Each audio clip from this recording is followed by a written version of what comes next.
जय गणेश जी। कैसे हैं आप लोग। मैं डॉक्टर आशुतोष द्विवेदी आपका स्वागत करता हूं इस चैनल पर। आज हम लोग लेकर आए हैं नवंबर 2021 का मिथुन राशि का राशिफल। मिथुन राशि का ये नवंबर 2021 कैसा जाएगा, इसके बारे में आज हम लोग विस्तार से चर्चा करेंगे। सबसे पहले देख लेते हैं कि मिथुन जो लग्न है, मिथुन जो राशि है, उस राशि को यहां पर चंद्र राशि के आधार पर हम लोग देखते हैं या नाम राशि के आधार पर भी आप इसको देख सकते हैं। तो एकदम याद रखिएगा कि ये लग्न के अनुसार नहीं है, राशि के अनुसार राशिफल है ये। तो चंद्र राशि के अनुसार जिन लोगों की मिथुन राशि है वो इस राशिफल को देख सकते हैं, उनके अनुसार ये सारी चीजें वैसी की वैसी हो सकती हैं। चलिए अब हम लोग देख लेते हैं कि जब मिथुन राशि को लग्न बनाया हमने, तो लग्न 3 नंबर बनी और उसके हिसाब से लग्न जो है वो बुध की लग्न है और बुध पर शुक्र की दृष्टि है। बुध पर डायरेक्ट शुक्र की दृष्टि पड़ रही है, तो शुक्र की दृष्टि से बुध में जो भी कार्य होगा वो जातक को ही मिलता है या लग्न को ही मिलता है। तो ये बुध वैसे भी अच्छी स्थिति में है, तो आपके लिए ये महीना बहुत अच्छा तो नहीं, लेकिन हाँ अच्छा जाएगा और आपकी स्थितियां कुछ खट्टी मीठी रहेंगी, लेकिन कुछ बहुत अच्छी भी रहेंगी। तो ये स्थितियां रहने वाली हैं। चलिए आइए देखते हैं आपके सेकंड हाउस को या आपके कुटुंब के हाउस को या आपके वाणी के हाउस को या कह लीजिए निवेश के हाउस को। क्या आपका निवेश होने वाला है इस बार, ये हम लोग देख लेते हैं। तो ये हाउस होता है सेकंड हाउस, और सेकंड हाउस में जो राशि पड़ी हुई है वो चंद्रमा की कर्क राशि पड़ी हुई है। तो चंद्रमा की कर्क राशि पड़ने से और इस पर गुरु तथा शनि की दृष्टि भी पड़ रही है, तो शनि और गुरु की दृष्टि पड़ने से थोड़ा सा सोच विचार करके जब आप निवेश करेंगे तो आपके लिए बेहतर परिणाम होगा। और चूंकि पंचम भाव में यानी त्रिकोण में बुध बैठे हुए हैं, इसलिए बुध भी अच्छी स्थिति में है। बुध आपके ठीक आय भाव को देख रहे हैं, आय भाव को देख रहे हैं, तो निश्चित तौर से आय तो प्रदान करवाएंगे ही। साथ में क्योंकि गुरु की दृष्टि पड़ रही है, तो गुरु की तो उच्च दृष्टि पड़ रही है, लेकिन शनि की दृष्टि की वजह से थोड़ी सी संभावनाएं बिगड़ जाती हैं। तो आपको यहां पर जो निवेश करना है वो किस जगह करेंगे। आप यहां पर जो गुरु से संबंधित क्षेत्र हैं उन सब में निवेश कर सकते हैं। जैसे आप गोल्ड में निवेश कर सकते हैं, आप पीली वस्तुओं में निवेश कर सकते हैं, आप अनाज में निवेश कर सकते हैं, आप पीली दालों में निवेश कर सकते हैं, आप हल्दी में निवेश कर सकते हैं, आप केसर में निवेश कर सकते हैं, आप एफएमसीजी वस्तुओं में निवेश कर सकते हैं। और चूंकि चंद्रमा की ये राशि है और चंद्रमा की राशि के अनुसार आप दूध में निवेश कर सकते हैं, आप जो तरल पदार्थ हैं उनमें निवेश कर सकते हैं, और आप चांदी में निवेश कर सकते हैं, सफेद वस्तुओं में निवेश कर सकते हैं जो आपके लिए लाभदायी होंगी। लेकिन यहां हमारी सलाह यह है कि शनि से संबंधित वस्तुओं में निवेश से आप बचें, क्योंकि यहां आपको लाभ भी हो सकता है लेकिन हानि भी हो सकती है। इसलिए जहां जोखिम है वहां के लिए मैं कभी आपको सलाह नहीं दूंगा। तो आप शनि से संबंधित चीजें जितनी भी हैं उनसे निवेश के क्षेत्र में बचें तो ज्यादा अच्छा रहेगा। चलिए इसके बाद हम लोग देख लेते हैं आपके तीसरे हाउस को। तीसरा हाउस होता है पराक्रम का हाउस, और इसमें राशि पड़ी हुई है सिंह। सिंह राशि सूर्य की होती है और सूर्य नीच के हो गए हैं। तो सूर्य नीच के हैं और सूर्य की ही राशि पड़ी हुई है और पराक्रम भाव में पड़ी हुई है, तो निश्चित तौर से आपको अधिक परिश्रम करना पड़ेगा, अधिक पराक्रम करना पड़ेगा। और अधिक परिश्रम और पराक्रम के कारण, चूंकि भाग्य भाव में जो ग्रह बैठता है उसकी सीधी दृष्टि पहुंचती है वहां पे, तो भाग्य भाव में कोई इस समय ग्रह ऐसा है नहीं कि जो जिसकी दृष्टि वहां पर पड़े। लेकिन शनि चूंकि मकर में बैठे हुए हैं, वो कुंभ को भी बल देते हैं, तो इसलिए शनि से संबंधित चीजें हो सकती हैं, लेकिन शनि भी क्या करते हैं, डिले करते हैं, देर करते हैं और सूर्य से उनकी बनती नहीं है। पिता पुत्र हैं लेकिन फिर भी बनती नहीं है। इसलिए आप कोई भी कार्य करने जाएंगे उसमें अत्यधिक मेहनत करनी पड़ेगी, अत्यधिक पराक्रम करना पड़ेगा, तब आपको कुछ लाभ की स्थितियां दिखाई दे रही हैं। और यही स्थिति छोटे भाई बहनों के साथ भी बनेगी कि छोटे भाई बहनों से आपके संबंध अच्छे तो रहेंगे लेकिन थोड़ी सी स्थितियां बहुत बेहतर नहीं पड़ेंगी। बड़े भाई बहनों से स्थितियां ज्यादा बेहतर दिखाई दे रही हैं। इसके पश्चात हम लोग चलते हैं फोर्थ हाउस की तरफ। चौथा हाउस कौन सा है? आपका सुख भाव कहलाता है, आपकी मां का भाव कहलाता है। तो सुख भाव और मां के भाव से आपको क्या स्थितियां मिलने वाली हैं, इसको हम देख लेते हैं। और इसमें है क्या, इसमें राशि पड़ी हुई है कन्या। कन्या के अधिपति होते हैं बुध, और बुध यहां पे क्या कर रहे हैं, ये केंद्र त्रिकोण राजयोग बना रहे हैं।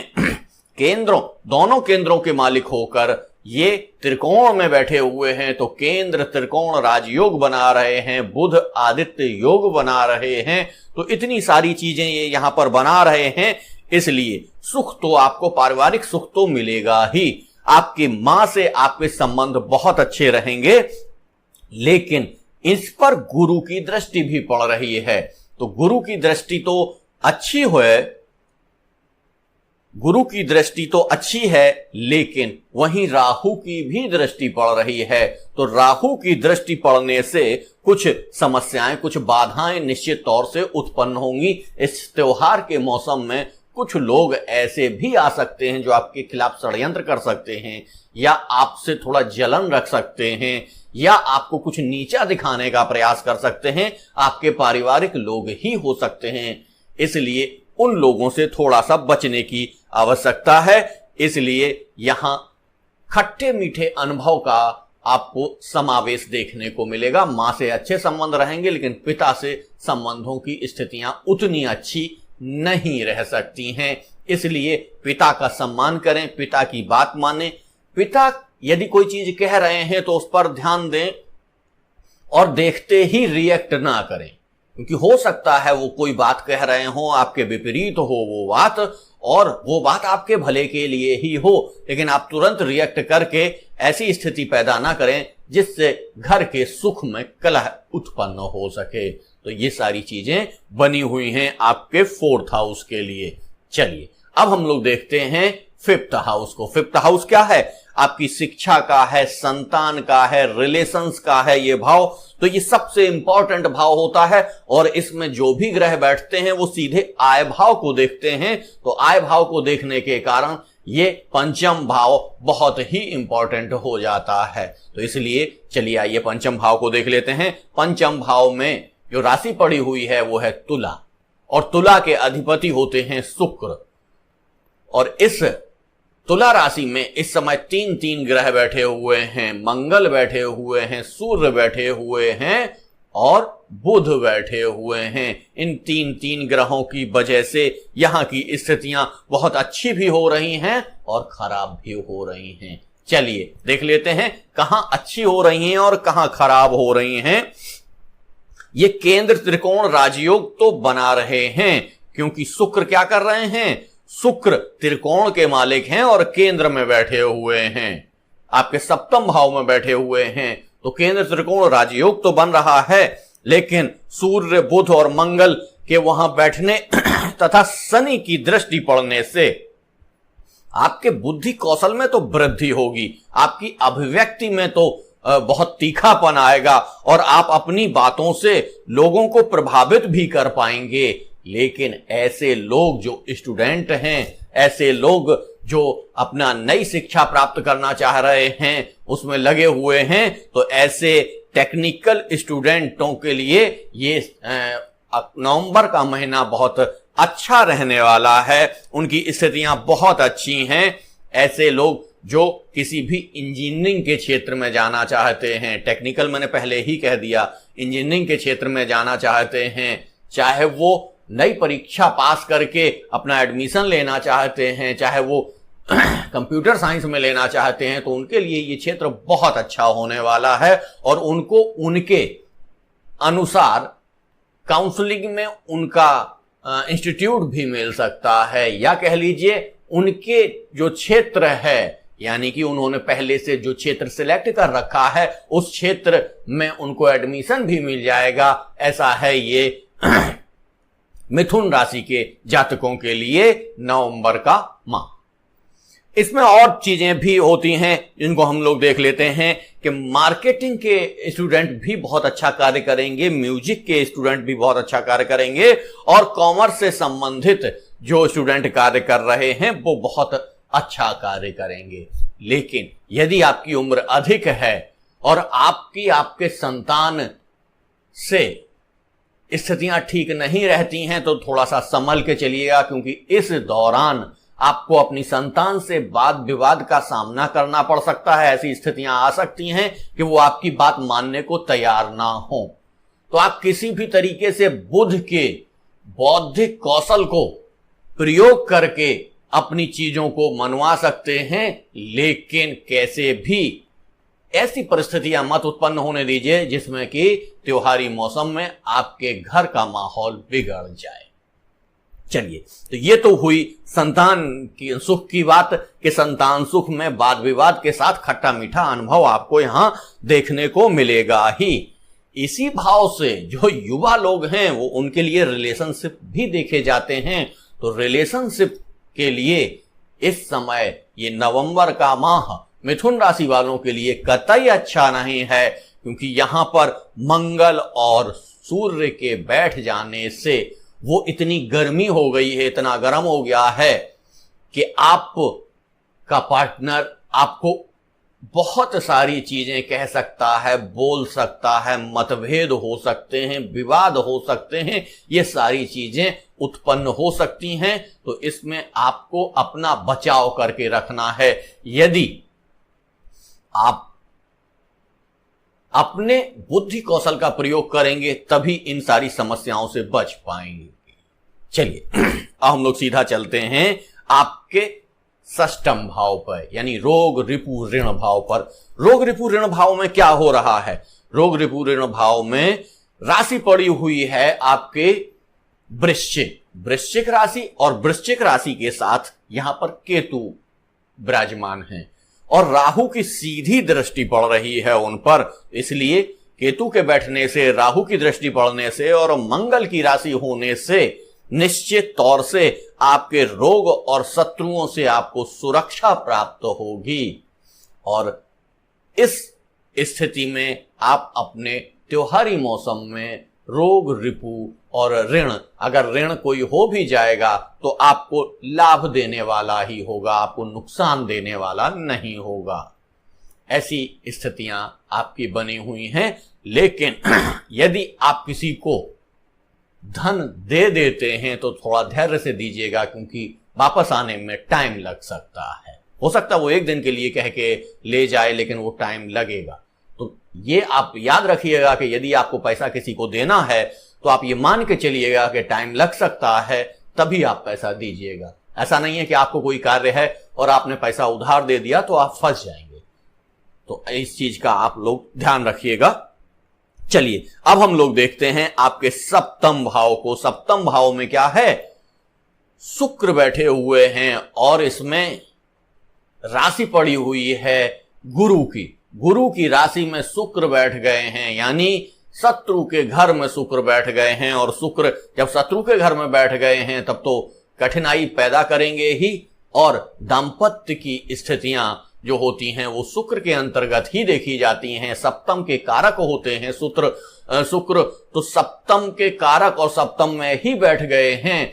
तो कारक जहां बैठ जाता है वहां के भाव को थोड़ा सा नाश करता है यदि अकेला बैठा हो। और चूंकि अकेले बैठे हैं शुक्र यहां पर, तो निश्चित तौर से, और गुरु भी चूंकि नीच के हैं, तो गुरु भी नीच के हैं और उस पर किसी भी प्रकार की दृष्टि नहीं आ रही है, इसलिए यहां दाम्पत्य जीवन में आपके में वाद विवाद, समस्याएं, मतभेद ये सारी चीजें देखने को मिल सकती हैं। लेकिन 20 नवंबर के पश्चात समय बहुत अच्छा आने वाला है। जैसे ही गुरु अपनी राशि परिवर्तन करेंगे, गुरु कुंभ में पहुंचेंगे, वैसे ही समय बहुत अच्छा आ जाएगा और आपके सारे मतभेद समाप्त हो जाएंगे और पुनः गाड़ी बहुत अच्छे तरीके से चलने लग जाएगी।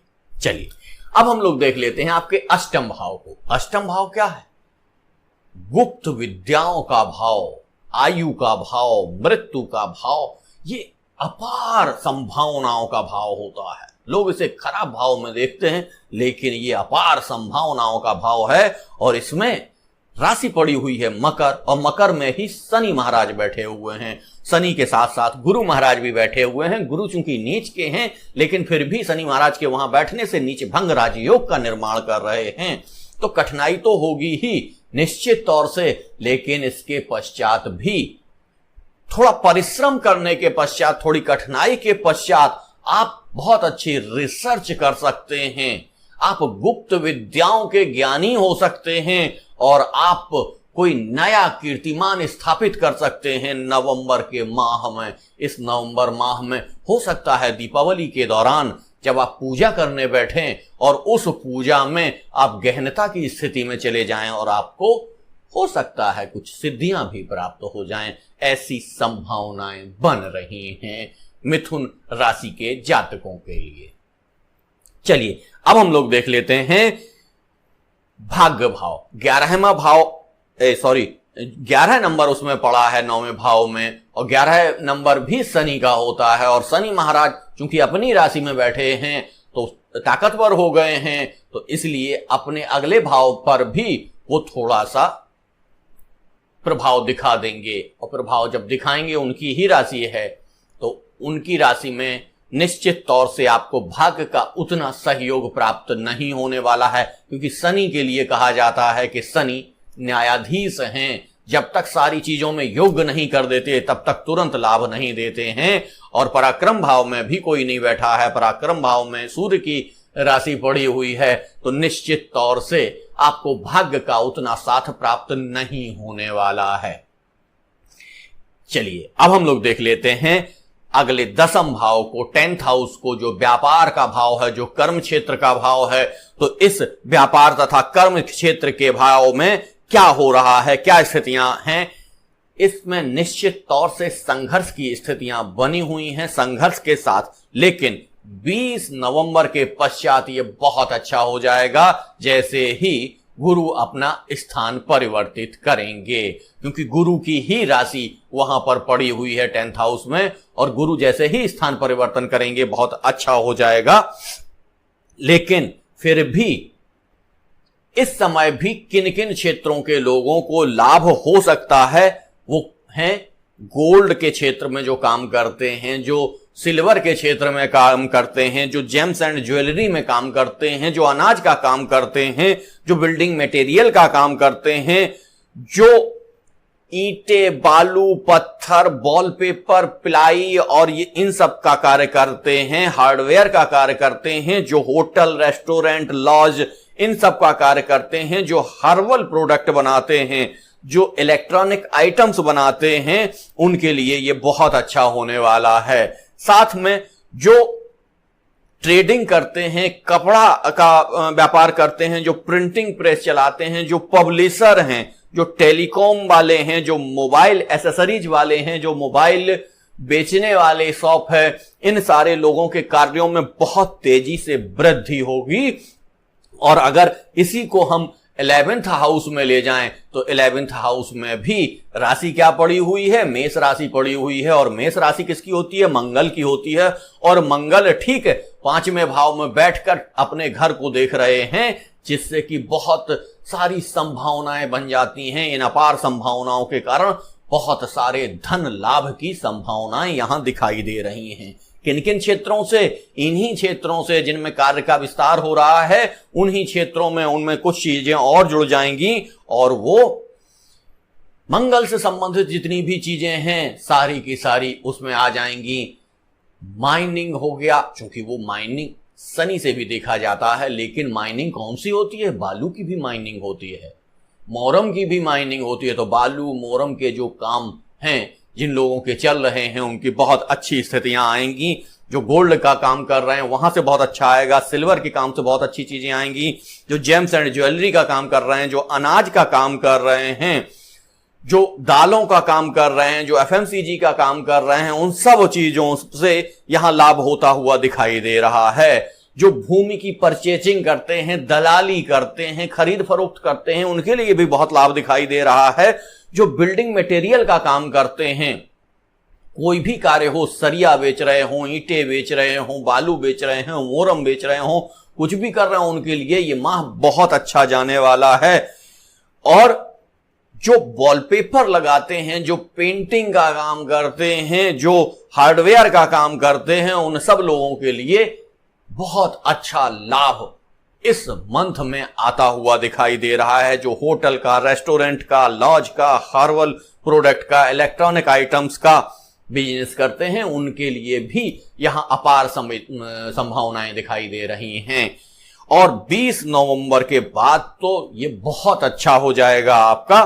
और ऐसे लोग जो ट्रेडिंग का काम कर रहे हैं, कागज का काम कर रहे हैं, प्रिंटिंग का काम कर रहे हैं, पब्लिशिंग का काम कर रहे हैं, टेलीकॉम का काम कर रहे हैं, यूट्यूब का काम कर रहे हैं, उन लोगों को बहुत सारी यहां पर चीजें लाभ होता हुआ दिखाई देगा। विदेश से यदि कोई लाभ आने वाला है तो वो भी आपको लाभ प्राप्त होगा। ऐसी स्थितियां बनी हुई हैं।